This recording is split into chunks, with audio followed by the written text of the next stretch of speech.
Side हो रे भाई साइड हो साइड हो साइड हो साइड हो रे भाई साइड हो साइड हो साइड हो।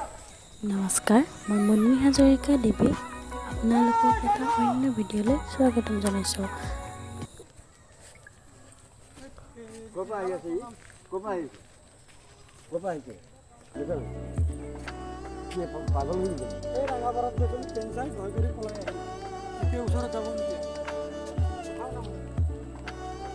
আপোনালোকে নিশ্চয় ভিডিঅ'টো দেখিছে, হয়তো আপোনালোকে ভিডিঅ'টো দেখি আপোনালোকে হয়তো বুজি পোৱা নাই যে কি দেখাব বিচাৰিছোঁ বা কি হৈছে নহয় জানো।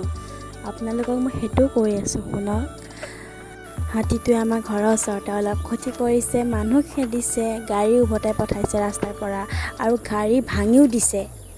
এতিয়া আপোনালোকে নিশ্চয় দেখিছে এটা হাতীৰ ওপৰত কেনেদৰে এজন মাউত উঠি আহিছে। সেই হাতীটো তেওঁ নিজৰ হয় আৰু তেখেতে সেই হাতীটোক 3 বছৰ পুহিছে আৰু এই মাউতজনৰ পৰা আন এজন মাউতে জেদত হাতীটোক লৈ আনিছিল, কিন্তু কি হ'ল ক্ষতি কৰিলে। তেওঁৰ কথা হাতীটোৱে নুশুনিলে আৰু তাৰপিছত এই মাউতজনে নিজৰ হাতীটোক মৰমেৰে লৈ আনিলে। আজিলৈ ভিডিঅ'টো ইমানেই, ধন্যবাদ।